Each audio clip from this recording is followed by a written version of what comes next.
Hey guys, what's up? Welcome back to Cod Central TV. Now there are a lot of things to do in Warzone, but I bet there are some things that not every player knows. So today in this video, I'm going to go over 10 things you didn't know you could do in Warzone. Let's get into the video.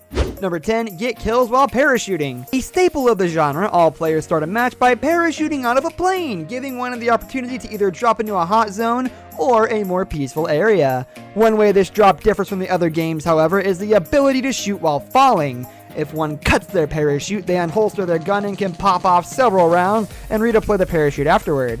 Of course, actually hitting someone takes immense skill, but practicing for hours upon hours is worth it to document one crazy parachute trick shot.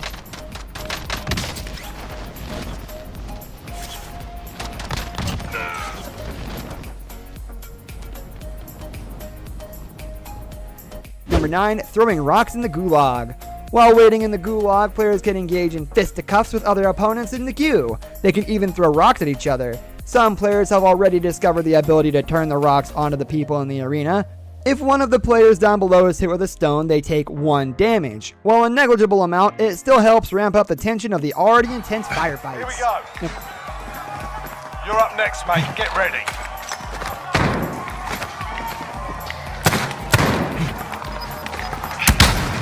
For 8, dropping items. Inventory management is simplified to a significantly greater level when compared to other titles in the genre. Players rarely have to manage anything, though it is still possible to bring up an inventory menu. This feature comes in handy when traveling with a squad.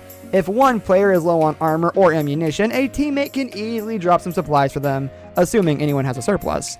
While no one wants to feel like they are pulling the most weight on a team, good cooperation... Or a munitions crate or a UAV, whereas if you share your cash, you can. Ooh, let me just deal with this bot. Where is he? Number 7, ammo refills.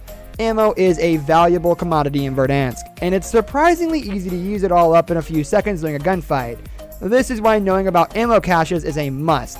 Most police stations and gun stores have them, and they fill up one's ammo with the press of a button. Heading to one at the beginning of a match puts the player at an immediate advantage. Munitions boxes are also available to find or buy, which are more portable versions of these. Then throw it back to Past Gray, show you guys the glitch, how to do it, and then get into some gameplay of me using it in Warzone. So if you guys could do me a huge favor and leave a like on this video, I would really appreciate that. Also, if you are new to the channel. Number 6, use the parachute after dropping in. This one may be obvious to most players, but the parachute is deployable during the match when jumping from any height that would otherwise kill the player. In case anybody was afraid of leaping from a tall building, don't be. The prompt to deploy the parachute will show up and help create a safe descent. Of course, this doesn't mean sharpshooters cannot pick off anybody from the ground, but it is less risky than becoming a human pancake. Meaning learning the jumping mechanics is essential. There are a few indicators on screen which will help you. On the right hand side of the screen you can see your dropping speed and how far you're away from the ground. And 5, telephones. It wouldn't be a battle royale mode without ominous clues on the map, which seemingly have no function. Many other buildings have telephones scattered throughout their offices, as any indoor environment would. Players can interact with them, but they just make a beeping noise. Perhaps a later update will add functionality to these through a special event, or maybe the secret is already waiting to be discovered. Whatever the case, we just hope whoever occupied the buildings canceled their phone plan. We'd hate to think they are still getting charged a monthly fee for a service they aren't using. Now, there's a number of different telephones that can give you this sequence, and the confusing part of this Easter egg is that the telephones that you have to find look very similar to one another, and there are 2 different... Number 4, look in third person while parachuting. This one is also fairly obvious, but easy to miss because players are focusing their attention elsewhere when parachuting into the map. A button prompt lets one take a look around in third person while gracefully descending onto the map below. It is not just for a vista either. Players can use it to get to better bearings and more clearly understand how many opponents are close by. Aside from driving vehicles, it is pretty much the only time the series lets players go into a third person perspective. Around you in third person. On console, you use the left L1 button, so right above your left trigger, and you're just going to... Number 3, secret laptop in the military base. Like phones, this one is also mysterious. In the military base lies a laptop with which players can interact. As of now, it does not do much of anything. One can predict that a future update will give it some purpose, but it would be arguably creepier if the developers never gave players closure to the mystery. The series isn't a stranger to hiding obtuse Easter eggs and secrets within its multiplayer. The famous zombie survival components often hold their share of hidden treasures. Number 2, self-revive progress carries over. Self-revives are vital to staying in the fight. With one equipped, the player can heal themselves if down by an opponent, assuming the enemy doesn't just finish them off first. When teammates are nearby, the player can start healing themselves and a comrade can take over, continuing healing off the same meter the down player already started.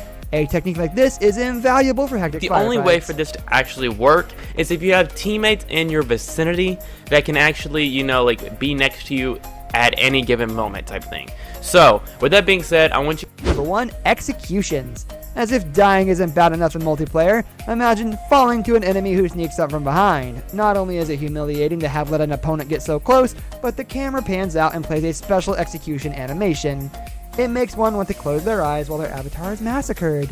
Maybe one can look away, but the agony takes hold. On the bright side, the player can do the same thing to other enemies in Verdansk, assuming they can sneak up close enough. This brings us to the end of our video. I hope you enjoyed it. Hit like if you did, and don't forget to subscribe to our channel so you don't miss out on any of our videos in the future. Also watch the 2 videos that are on your screen because I'm sure you'll love them. With that, I'll see you in the next video.